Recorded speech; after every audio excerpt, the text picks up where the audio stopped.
Mga kapuso, kapapasok lang po na balita, naglandfall na ang bagyong Ramil sa Gubat, Sorsogon, ayon sa Pag-asa. Sa ngayon, mabagal ang kilos ito pakanluran. Kung mapapanatili ng bagyo ang kilos ito, maaari itong lumapit sa Polillo Islands umaga bukas at maglandfall sa Aurora bukas din. Magandang hapon mga kapuso, ramdam na sa mga lalawigan sa silangan ng bansa ang bangis ng bagyong Ramil bago pa ito tumama sa lupa. Sa Bicol, gaya sa Catanduanes, may paglilikas na ng mga residente. Mahigit 3,000 pasahero naman ang stranded sa mga pantalan dahil kanselado mga biyahe sa dagat. Mula sa Daet, Camarines Norte, nakatutok live si JP Soriano. JP.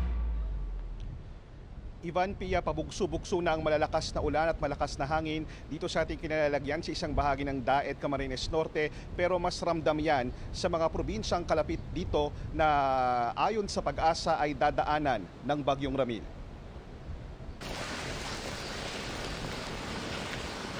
Ramdam na ang masamang panahon sa Catanduanes kung saan inaasahang maglalandfall ang bagyong Ramil ngayong hapon o gabi. Maulan na sa Birac kaninang umaga. May mga lumikas ng mahigit 1,000 residente o mahigit 300 pamilya sa Catanduanes. Sa headquarters ng Catanduanes Provincial Police Office, tinakpan ang mga gamit na posibleng mabasa.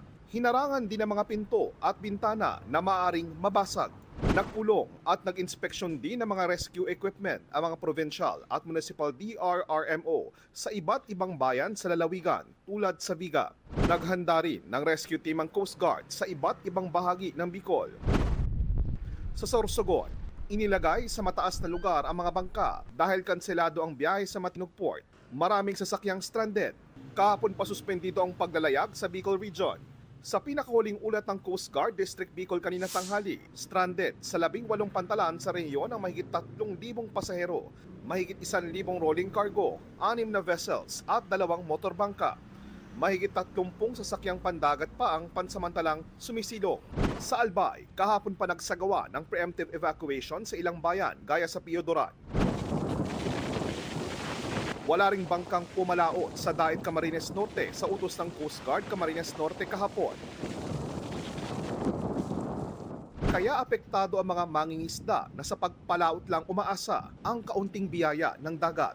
Ipinagpapasalamat ni Rene at Ray at paghahatian daw ito ng 3 pamilya. Okay na po yun para sa amin, pang ulam na.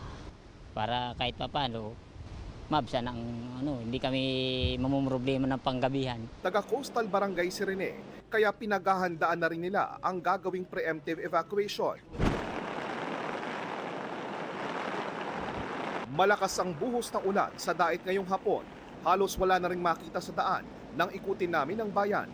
Sa Vinsons, minamadali na ng ilang residente ang pag-aayos ng kanilang bubungan. Noong karaan pong low pressure is natanggal na po siya diyan sa pagkakabit. Kaya po, nung pong nakaraang araw, umulan, may hangin, nalaglag na po siya. Napilitan na rin ang ilang magsasaka na anihin ang mga palay. Pag umulan pa pong maigiyan, masasayang na lang yung palay, madapa lang po. Mas kaunti po ang aanihin lugod.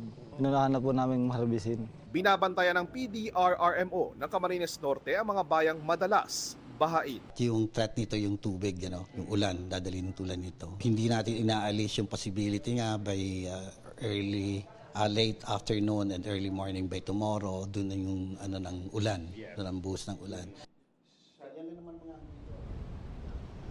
At Ivan, matapos nga maglandfall sa Sorsogon ng bagyong Ramil, ay nag-abiso na rin ang electric cooperative na nagsusupply ng kuryente sa probinsya na posibleng mawalan ng kuryente dahil nga po sa lakas ng hangin habang binabaybay nito ang malaking bahagi ng Camarines Norte. At yan muna ang latest. Balik muna sa iyo, Ivan. Ingat at maraming salamat, JP Soriano.